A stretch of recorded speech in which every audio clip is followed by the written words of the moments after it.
Hello, my name is Kathy, and today I'll be discussing how to use homeopathic remedies on ailments, continuing with small intestine, large intestine, liver, gallbladder, and pancreas ailments, beginning with the letter C, Part 2. But before I do this, I wanted to let you know that because I have a great many videos now on many different topics, that I've decided to make several different video playlists so that it's easier to find the videos of greatest interest. So please check out my playlist page. Please refer to my How to Use Homeopathic Remedies video before using the material in this video. I'll be discussing how to use homeopathic remedies on specific ailments, but I've broken these ailments into categories for easier reference. I'll begin with ailments of the mind and emotions, then move on to ailments of the brain and nervous system. Then I'll address issues with your skin, nails, hair, eyes, ears, nose, teeth, gums, lungs, respiration, heart, blood circulation, muscles, bones, joints, esophagus, stomach, duodenum, small and large intestines, liver, gallbladder, pancreas, kidney, bladder, then ailments specific to women and men, then issues of the hormones and metabolism, then issues of infections, infestations in the immune system, then issues surrounding fertility, pregnancy, and surrounding childbirth and postnatal problems, then homeopathic remedies that address special problems in infants, ailments and diseases in childhood, and special issues of adolescence, and finally, special issues of the elderly. Constitutional treatment involves treating the totality of the individual person. Everyone is a unique individual with a unique physiology that responds to substances differently. In homeopathy, it's recognized that people will react strongly to certain remedies, and as a result of this, they can be loosely placed into different categories called constitutional types. Homeopaths talk of, for example, phosphoric types. These are people who react strongly to phosphorus, or arsenicum album types, those who react strongly to arsenicum album. The belief is that people of one type share similarities in terms of body shape, character, and personality, and the sorts of diseases from which they suffer. As an example, Natrum Mur people tend to be pear-shaped, have a dark complexion, be fastidious and rigid in personality, and keep themselves to themselves. They also crave salt and suffer from constipation. As another example, Lycopodium types tend to be tall, gangly, and of a stooped appearance, with an anxious expression and a craving for sweets and a propensity to produce intestinal gas. Now, of course, constitutional types have their limitations. In reality, each person is an individual, and so there are as many constitutional types as there are human beings, and an account must be taken of the sum total of the person's inherent predispositions, past illnesses, diet, general reactions to the environment, intellectual and emotional features, and general attitude towards life. This is what is meant by constitutional treatment. I'll be making detailed videos of the various constitutional types after I've completed the use of homeopathic remedies on ailments. The ideas, procedures, and suggestions in this video and all my homeopathic videos are not intended as a substitute for the medical advice of a trained health professional. Consult your physician before adopting the suggestions in this video. If you're pregnant, do not attempt these techniques without the approval of your physician. So let us continue with learning how homeopathic treatments can help with muscles, bones, and joint ailments. Today we will continue with small intestine, large intestine, liver, gallbladder, and pancreas ailments that begin with the letter C, Part 2. From the stomach, food enters the duodenum and small intestine. The food is then squeezed into the cecum through a small valve, then passes into the ascending, transverse, and descending parts of the colon or large intestine, and finally to the rectum and anus. The total distance between the stomach and the anus is about 26 feet. The whole journey taking 18 to 30 hours from the time the food leaves the stomach. The liver and pancreas empty their digestive secretions into the duodenum through a common duct, the bile duct. Bile produced by the liver emulsifies fats, and enzymes produced by the pancreas get to work on protein, starch, fats, and sugars. The liver does many things besides aiding digestion. It stores glycogen, a compact form of glucose, and also vitamins A, B, D, E, and K. It removes toxins, for example alcohol, from circulation. It manufactures blood proteins and blood clotting agents. It synthesizes cholesterol, a vital component of all cell membranes and the precursor of many hormones. It converts saturated fats to unsaturated fats when the body is obliged to use fat rather than glucose for energy. It breaks down and recycles the iron-rich oxygen-carrying pigment hemoglobin. It dismantles excess amino acids and excretes their nitrogen-containing components into the blood as urea. Urea is one of the constituents of urine. It also produces a great amount of heat because of all the chemical reactions going on inside of it. The pancreas is a gland about 6 inches long, lying beneath and behind the stomach. It produces large amounts of sodium bicarbonate as well as digestive enzymes. Sodium bicarbonate is alkaline and therefore neutralizes the hydrochloric acid produced by the stomach. It also produces two important hormones, insulin and glucagon, which controls sugar uptake by every cell in the body.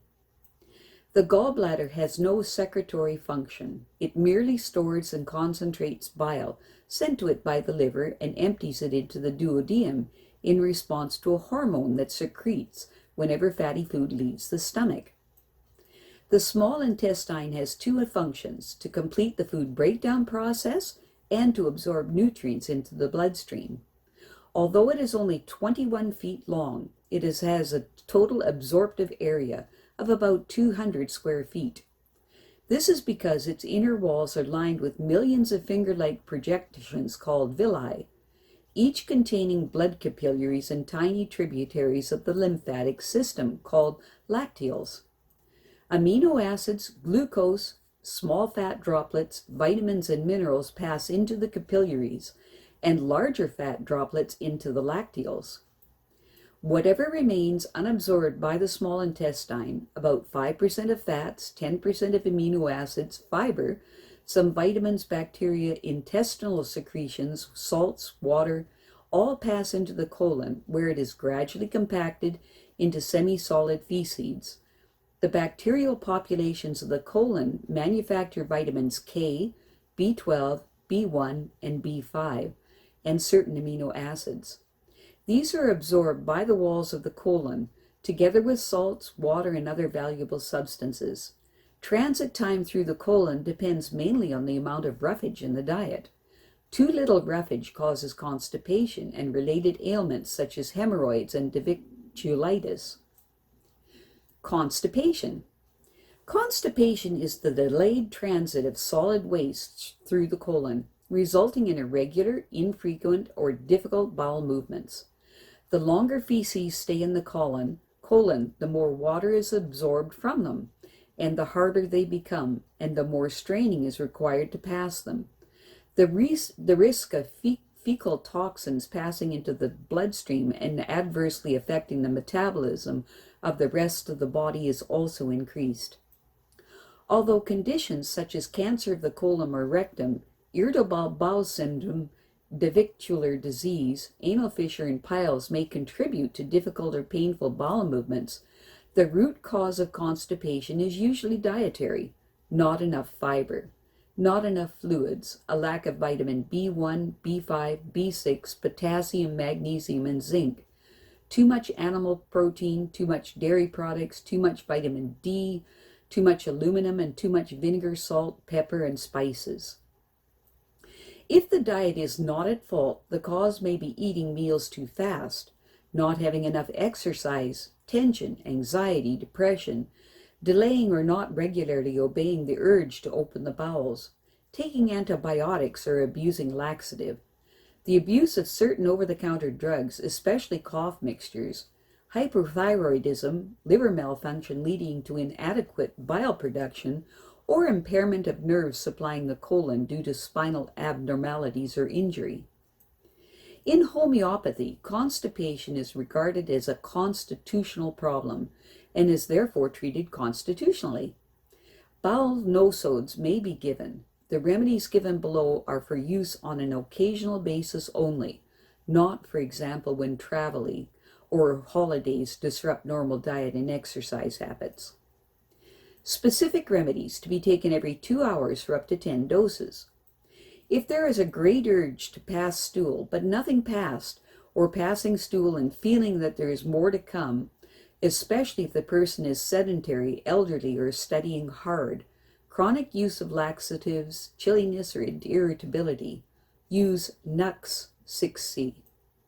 If stools are large, dry, hard, and burned looking, especially in an elderly person with dry mouth, headaches, and feels congested, and the abdomen is distended and there is a burning feeling in the rectum after passing stool, with great thirst and irritability, use Bryonia 30C. If there is no desire to open the bowels until the rectum is completely full, even soft stools are difficult to pass and may be mucus covered or soft and clayey. The sensation of stools getting caught up under the left ribs where the colon starts to descend. Use Alumina 6C. If the rectum feels dry and painful when straining, and stools are hard and crumbly and only pass every second day or at longer intervals during periods, and the stools feel like wind and vice versa, use Natrum Mur 6C.